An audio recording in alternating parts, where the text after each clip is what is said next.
Bapak, Ibu yang kami hormati, khususnya insan pers, pada sore hari ini kami ingin menyampaikan sebuah sikap dari Badan Pengawas Obat dan Makanan hubungannya dalam konferensi pers terkait kejadian luar biasa keracunan pangan yang diduga disebabkan oleh LaTio.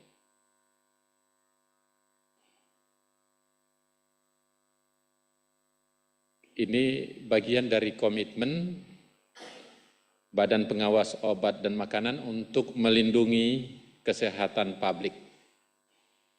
Sebagai Kepala Badan POM, saya tegaskan bahwa perlindungan kesehatan masyarakat adalah prioritas utama kami. Badan POM berkomitmen penuh untuk memastikan bahwa setiap produk pangan yang beredar di Indonesia aman dikonsumsi. Latar belakang kejadian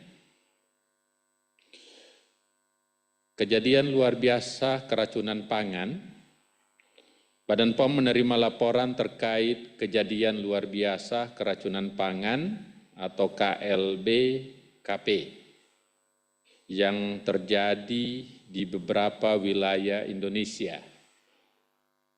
Yang pertama terjadi di Lampung, kedua terjadi di Sukabumi, ketiga terjadi di Wonosobo, yang keempat di Tangerang Selatan, yang keempat Bandung Barat,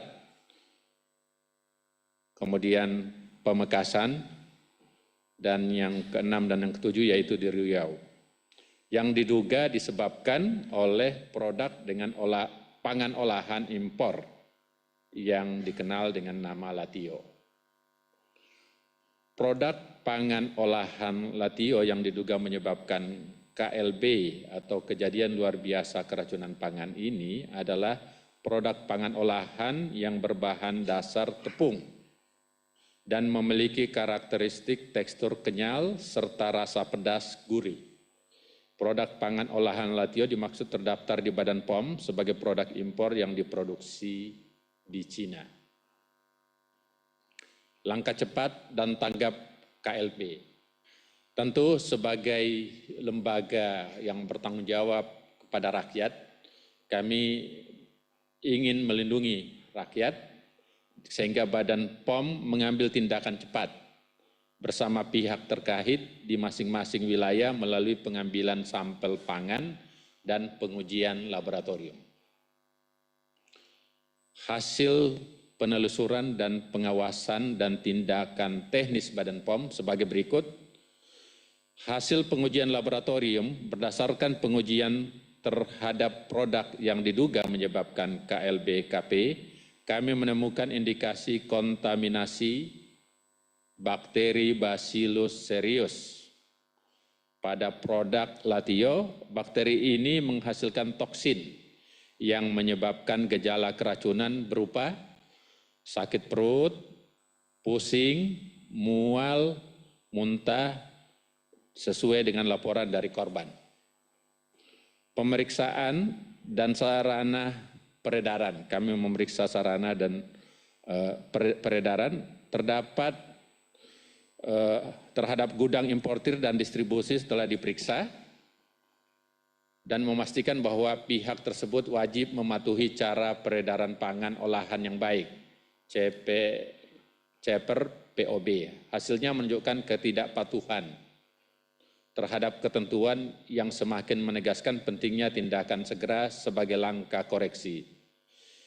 Sebagai langkah koreksi kami pertama, Badan Pengawas sudah, karena barang ini dijual secara online, kami meminta kepada pihak terkait, kementerian terkait, yaitu untuk men-take down produk online kerjasama dengan Kemenkominfo.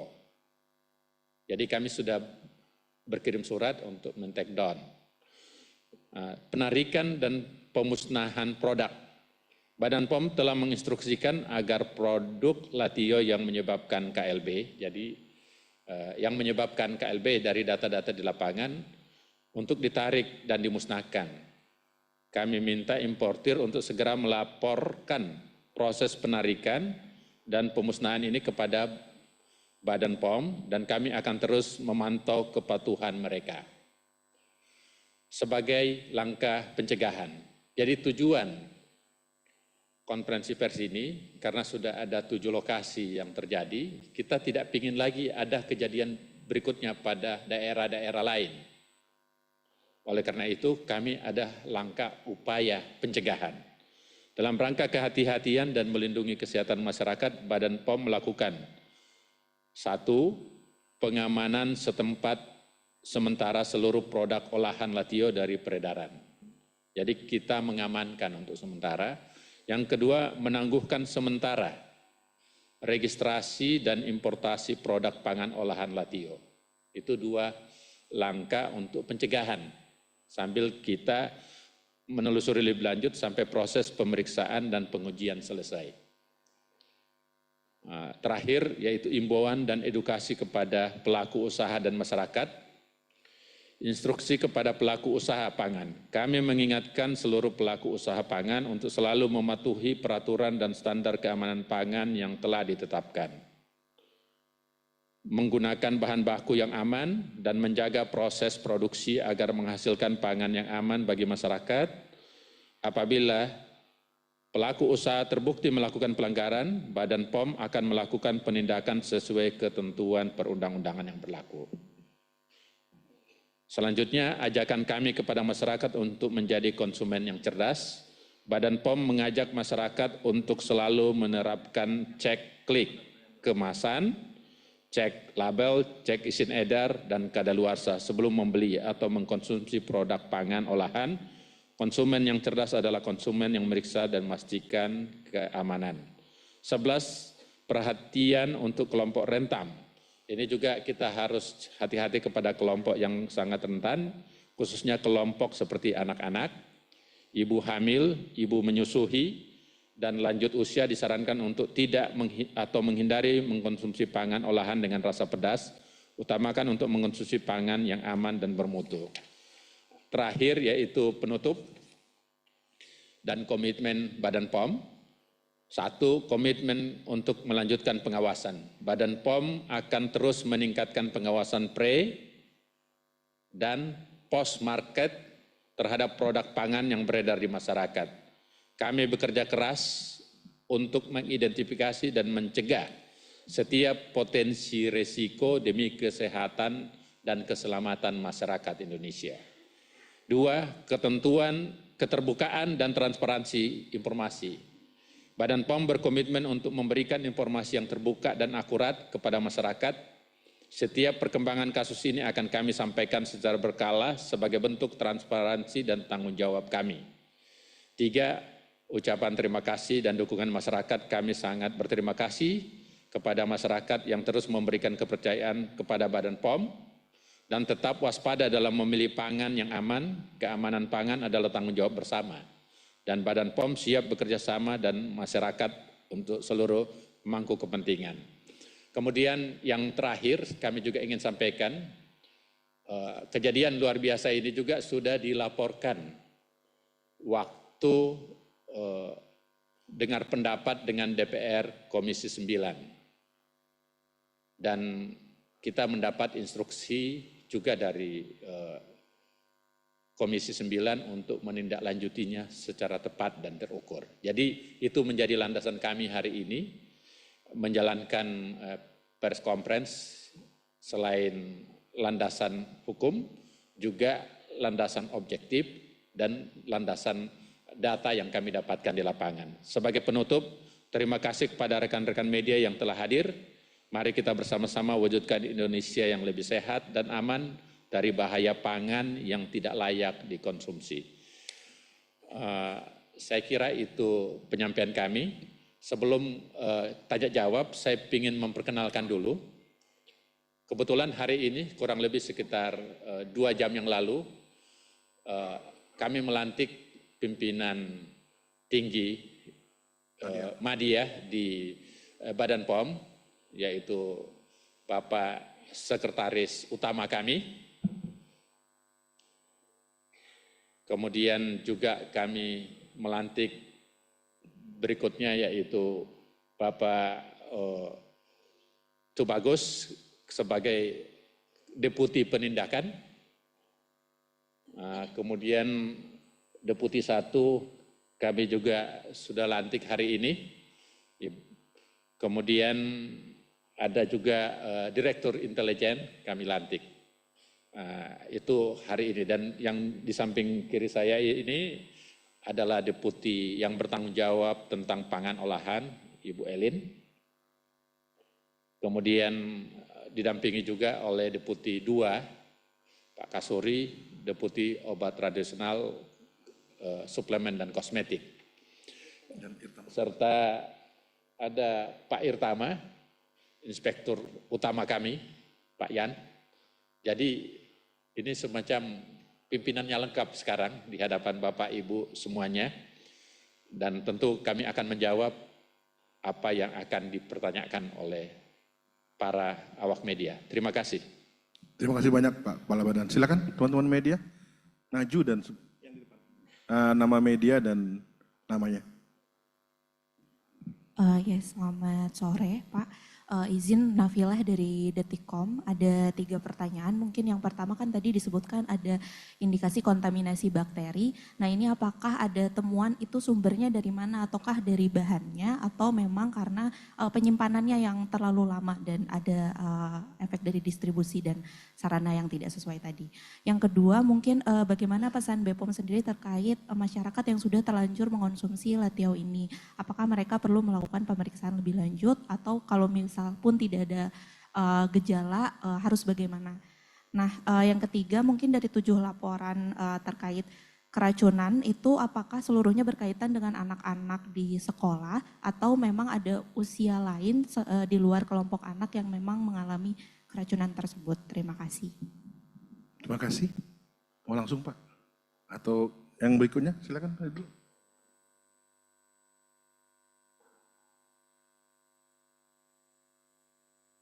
Ya baik, selamat sore, saya Intan dari Harian Kompas. Pertanyaan pertama Pak, ini untuk yang produk Latiau ini kan banyak merek mungkin ya yang sudah beredarnya, apakah semua merek atau hanya merek-merek tertentu begitu yang perlu diwaspadai? Yang mungkin yang sudah terbukti ada paparan bakteri Bacillus tadi. Kemudian dan mungkin mau menegaskan juga ini sebenarnya masalahnya di distributor atau di gudang atau memang dari negara yang diimpor begitu paparan bakteri ini.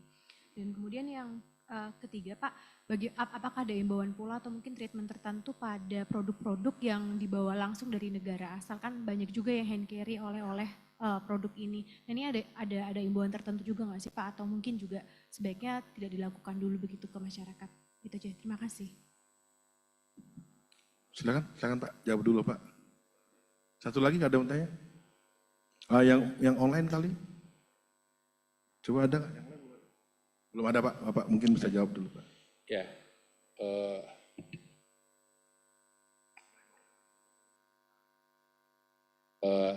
detik.com ya, Detik Health ya, sumber bakteri.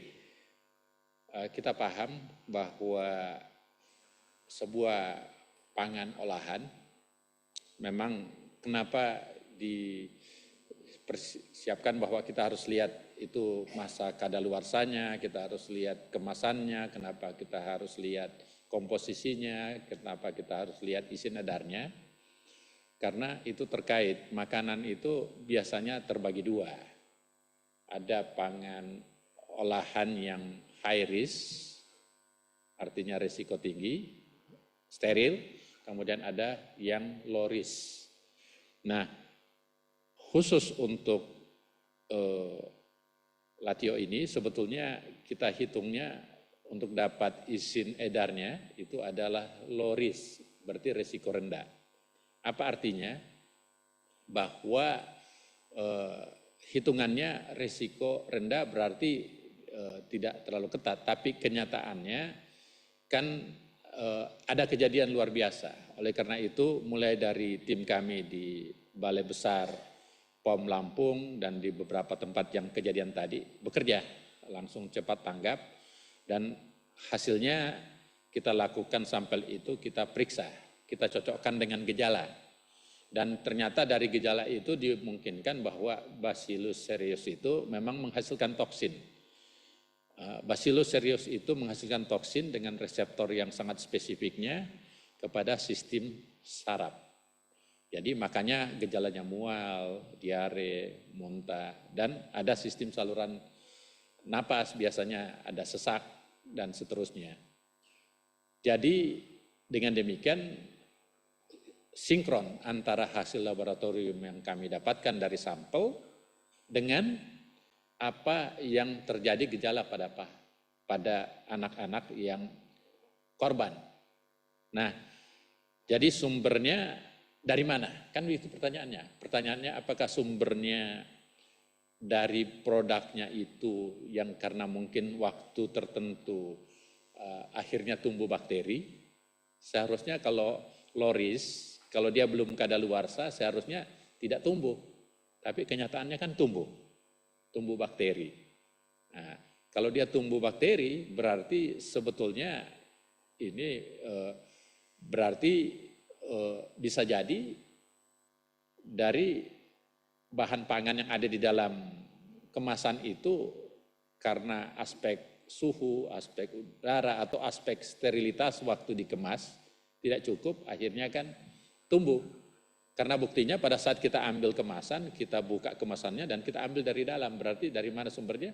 Ya dari bahan itu. Nah, timbul pertanyaan berikutnya. Kalau ditanyakan, kan Badan POM juga bertugas untuk hubungannya dengan sertifikat cara pembuatan pangan olahan yang baik. Nah, itu kalau pabriknya di Indonesia. Tapi ini kan pabriknya tidak di sini. Pabriknya di Cina. Berarti itu tentu Badan POM tidak pernah mengeluarkan sertifikat itu. Yang ada adalah yang saya sebutkan tadi, karena dia barang pangan olahan impor ya gitu. Tapi sebagai tanggung jawab Badan POM terhadap kejadian ini, makanya kita bersikap hari ini. Karena kita tidak mau ada kejadian-kejadian berikut di tempat lain. Sambil kita telusuri lebih jauh, investigasi lebih dalam, dan kalau memang ini di semua daerah-daerah itu terjadi seperti itu, ya kita akan tarik. Nomor yang kita sudah berikan kita tarik. Ya kan? Kemudian yang kedua, kita tidak akan izinkan. Nah, bagaimana masyarakat yang memakai? Nah, kita ketahui bahwa kita berharap masyarakat harus sadar bahwa pangan itu awalnya biasanya kebutuhan yang bisa kita makan, tetapi kan tentunya kalau dipakai atau dimakan anak-anak, khususnya anak-anak sekolah yang biasanya mungkin dia tidak sarapan, datang ke sekolah, terus memakan, kan ini produknya pedas. Ya tentu akan menimbulkan juga rangsangan apa yang kita sebut dengan gastric reflux ataupun pencernaannya, asamnya meningkat, dan tentu itu bisa berdampak, boleh jadi bukan karena faktor itu tapi karena aspek pedasnya. Nah, tapi dalam riset atau dalam dalam penelusuran yang kita dapatkan dari laboratorium, kita temukan bakteri Bacillus cereus dan normalnya tidak ada. Nah, itu kenapa kita berani umumkan, karena kita sudah dapat data laboratorium.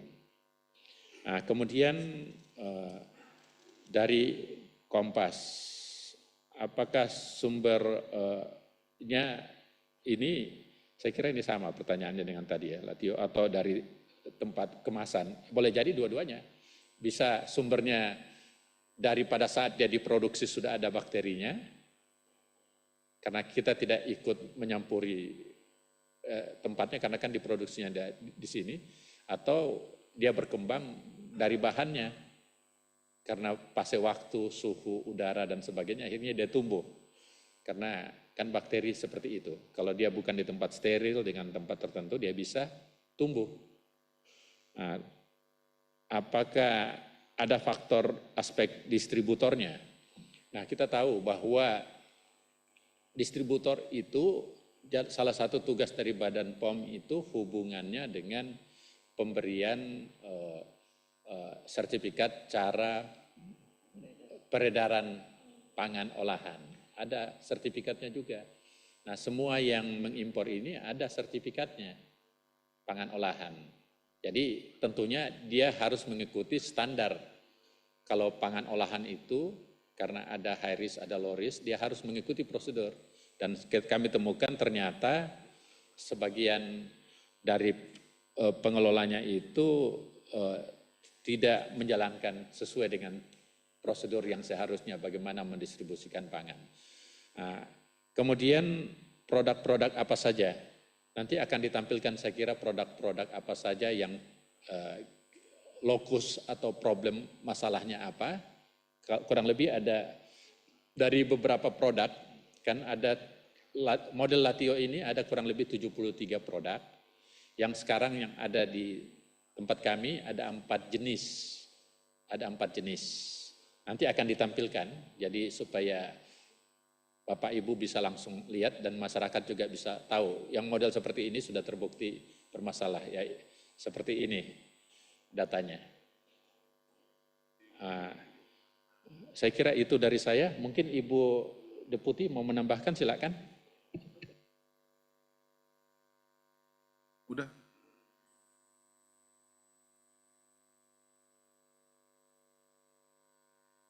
Ada lagi satu pertanyaan tadi, seandainya ada masyarakat dari luar negeri, terus dia bawa tentengan.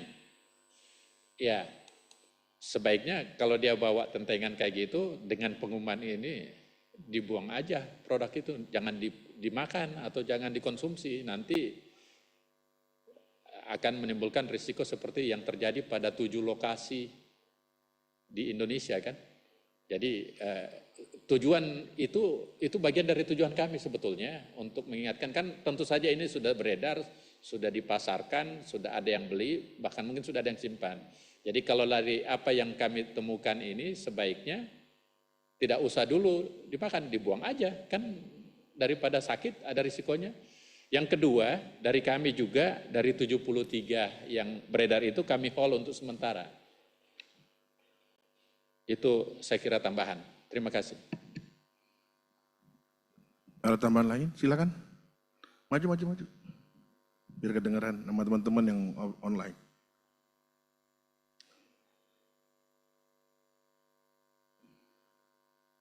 Maaf Pak, untuk penegasan saja, jadi dari 73 itu di hold semua ya Pak ya? Jadi kan tadi kan yang sudah diperiksa baru 5 ya, yang tadi kalau saya baca itu ada 5 yang memang sudah terbukti terdapat bakteri. Sementara produk yang beredar di Indonesia ada 73 jenis. Jadi semua 73 ini masih di hold dan sebaiknya tidak dikonsumsi sama sekali, begitu ya?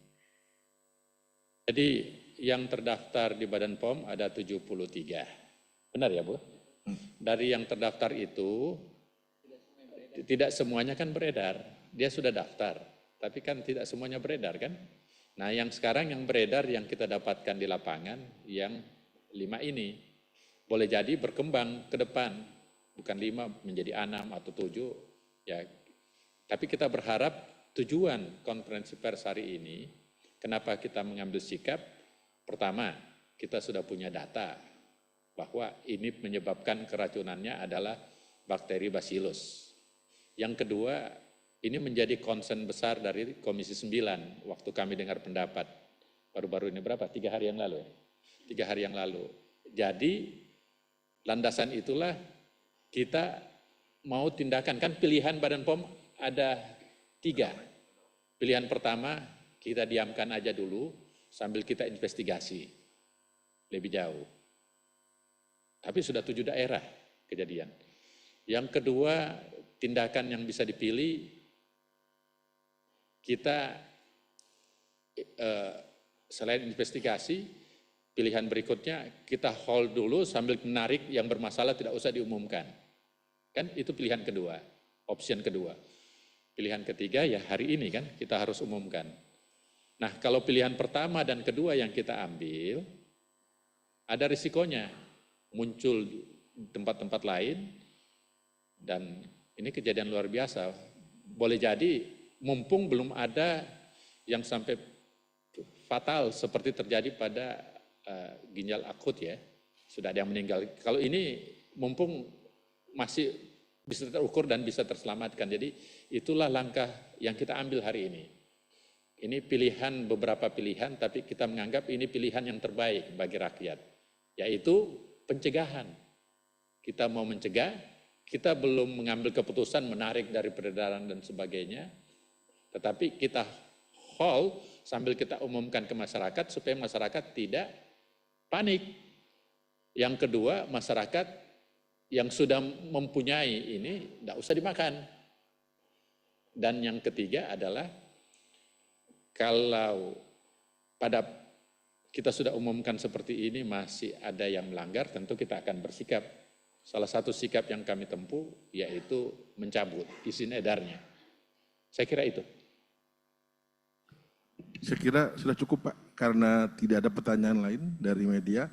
Terima kasih banyak Bapak Kepala Badan POM atas waktunya, Bapak Deputi, SS Tama dan Irtama, juga rekan media. Kami ucapkan terima kasih banyak atas kehadirannya. Kami tutup konferensi pers pada siang sore hari ini dengan mengucapkan alhamdulillah. Wassalamualaikum warahmatullahi wabarakatuh.